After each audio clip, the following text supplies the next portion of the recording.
नमस्कार देवियों और सज्जनों। हम लोग 29वीं रामायणी पर थे। पहली चौपाई हो रही थी। वज्रहु ते तिन खिन में होई, तृणते वज्र करे पुनि सोई। प्रश्न ये था, ये कौन है जो करता है?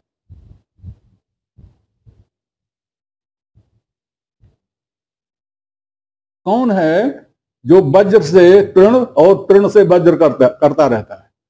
करे पुनि सोई मतलब करता रहता है। कौन है वो जो करता रहता है? ये हमारा मन है। ये हमारा मन है। और इस मन की जो मन कल्पनाएं हैं वो ऐसी होती हैं कि क्षण में आकाश और क्षण में पाताल। क्षण में डर के कोने में छुप जाएगा और क्षण में निकल के बाहर आ जाएगा सीना ठोक।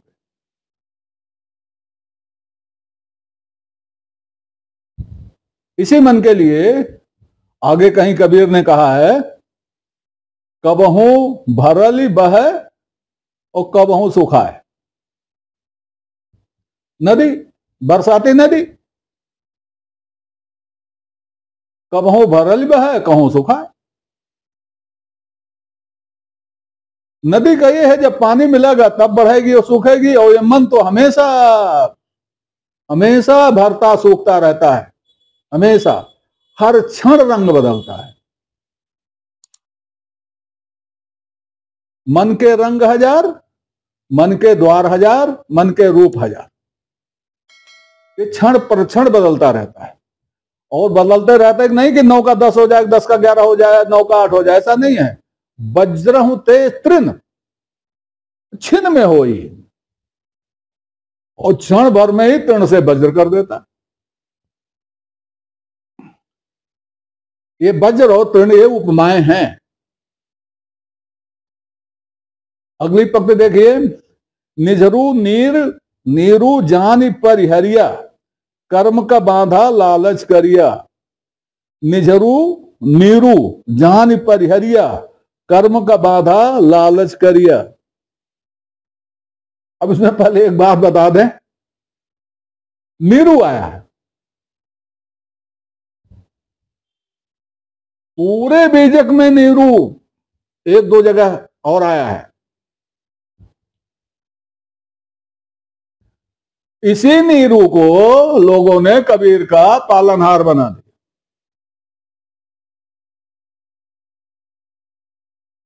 भगवान जाने कैसे बनाया होगा, कैसी बुद्धि रही होगी। खैर, यहां का नीरू देखिए, निझरू निर्झर।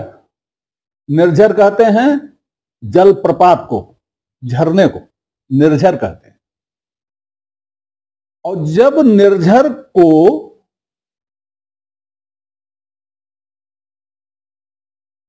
निर्झर को पर्सोनिफाई कर दिया जाएगा, जब निर्झर का मानवीकरण कर दिया जाएगा, तो उसका एक नाम होगा। तो उसका नाम हो गया निझरू। निर्झर झरना, निझरू झरने का नाम। इस तरह का प्रयोग कबीर ने किए हैं। नैनू, नैन आंख है, नैनू जिसका नाम आंख है। श्रवणु नकटू, उसी तरह से निझरू, और उसी तरह से नीरू। नीर का मानवीकरण, नीरू। निझरू नीरू जान परिहरिया, कर्म का बाधा लालच करिया।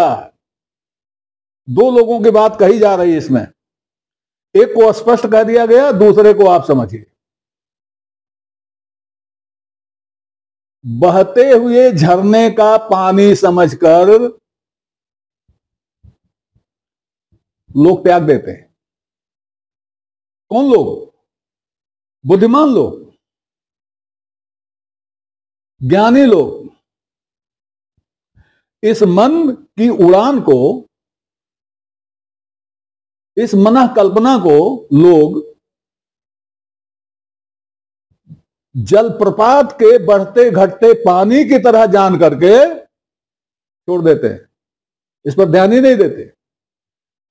परिहरिया, परिहरिया का मतलब त्याग देते हैं, ध्यान नहीं देते।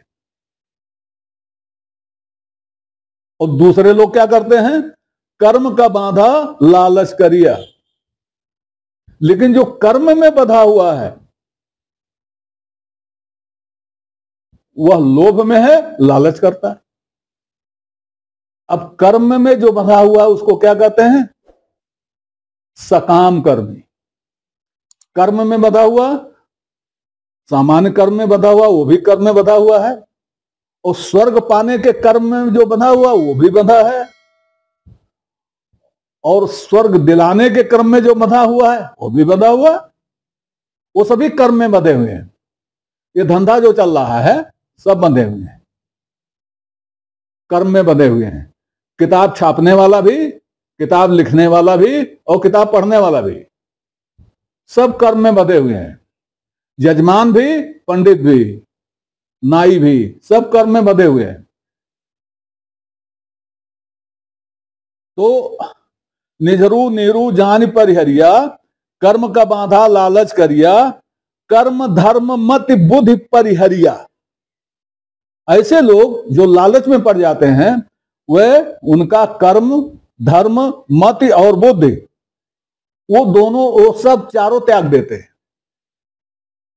त्याग देते हैं। ऐसा नहीं कि उनके पास बुद्धि नहीं होती और धर्म कर्म नहीं होता, मत नहीं होती, होती है, लेकिन वो त्याग देते हैं। लालच में पड़कर वे त्याग देते हैं। झूठा नाम सांच ले धरिया, और जब ऐसा हो जाता है तो क्या होता है, वो जो नाम झूठे हैं उनको सच्चा मान के पकड़ लेते हैं। अब ये नाम झूठे हैं ये समझना पड़ेगा। एक कहावत है कि what is there in a name, नाम में क्या रखा है। इस कहावत को हल्के में मत लीजिए, बहुत बड़ी चीज कही जा रही है। नाम में क्या रखा है, जैसे इस वस्तु का नाम है किताब, इसका नाम है किताब, तो किताब इसका नाम है, किताब में कुछ नहीं है, किताब नाम में कुछ नहीं है, जो है वो इसमें है जिसको किताब कहते हैं। तो हमारे लिए उपयोगी किताब हुई, कामा में, कि हमारे लिए उपयोगी यह हुई जिसका नाम किताब है। तो हम क्या करते हैं कि झूठा नाम सांच ले धरिया, नाम जो नाम है झूठा है उसी को सच्चा मान के पकड़ लिए हैं। और मोटे शब्दों में कहें, साधारण शब्दों में, भगवान ने आकर कहा कि मेरा ये नाम है। किसी भगवान ने आकर के कहा कि मेरा ये नाम है?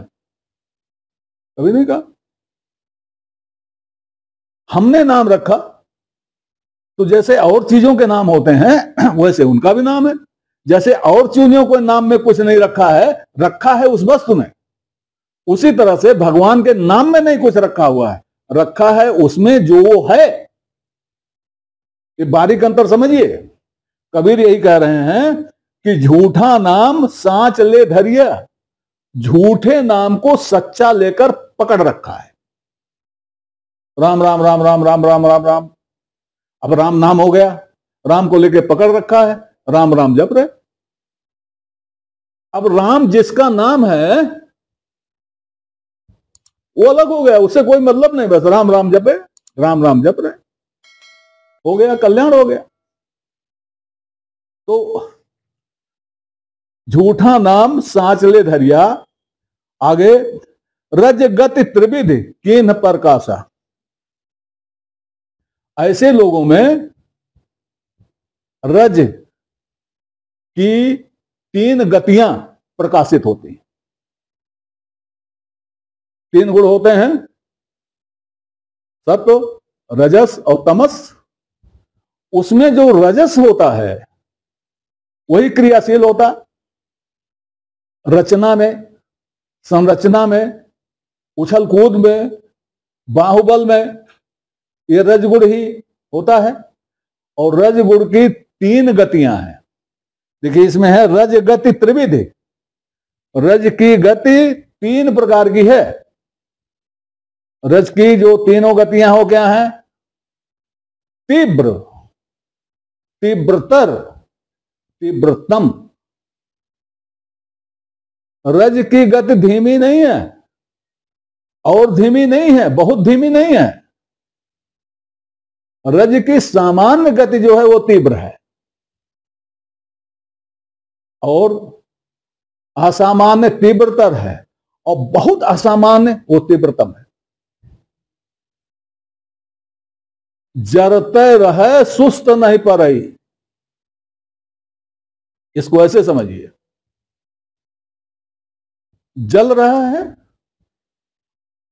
तेज जल रहा है, बहुत तेज जल रहा है। यही 3 गति रज की है। अब ये जो 3 गतियां हैं रज की, ये कैसी हैं? अब आप स्वयं समझ लीजिए रज कैसा है और उसकी गतियां कैसी हैं। तीव्र हैं, तीव्रतर हैं, तीव्रतम हैं। तब क्या होगा? रज गति त्रिविधि कीन प्रकाशा, कर्म धर्म बुद्धि केर विनाशा। इससे कर्म, धर्म और बुद्धि का विनाश हो जाता है। कर्म, धर्म और बुद्धि का विनाश हो जाता है। रज गुण इच्छाएं करता है। इच्छाओं से ही सब विकृतियां पैदा होती हैं। इसी इच्छा का दूसरा नाम काम है। इसी रज का एक नाम काम है।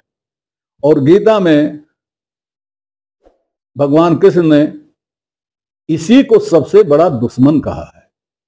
गीता ध्यान से पढ़िए तो इसी को सबसे बड़ा दुश्मन कहा है। यह शरीर की हर कोशिका में होता है और कहीं भी बचा रह गया तो फिर छा जाता है। और इसलिए कबीर ने भी कहा है, जूझ परे जहां मनमथ राव। तो ये जो रज है, जो काम का प्रभु है, यह तीव्र, तीव्रतर और तीव्रतम है। तो यह क्या करता है? इन चीजों का नाश कर देता है। आया होगा आगे मति और बुद्धि। मति बुद्धि, कर्म धर्म मति और बुद्धि। बुद्धि उसको कहते हैं जो सामने पड़ी हुई समस्या का निदान कर दे, वो बुद्धि है। और जो आने वाली समस्या को पहले से ही देखकर उसका निदान कर दे, वो मति है। तो ये जो काम है, इसकी तीनों दशाएं अपनी तेजी के अनुसार ही ये इन चीजों का नाश कर देती हैं। और ये रहती कैसे हैं, कैसे रहती हैं, उसकी उपमा दिया। रवि के उदय तारा भव छीना, घर बीहर चर बीहर दोनों में लीना। जैसे रवि के न रहने पर तारों का प्रकाश आसमान में रहता है और उसका प्रकाश सब में, चर अचर सब में व्याप्त रहता है, उसी तरह से ये सब में व्याप्त है। रज सब में व्याप्त है और इसका अस्त तभी होता है जब सूर्य का अर्थात ज्ञान का या स्वरूप स्थिति प्रकाशित हो जाती है। जैसे प्रकाशित होती है तैसे ये समाप्त हो जाता है।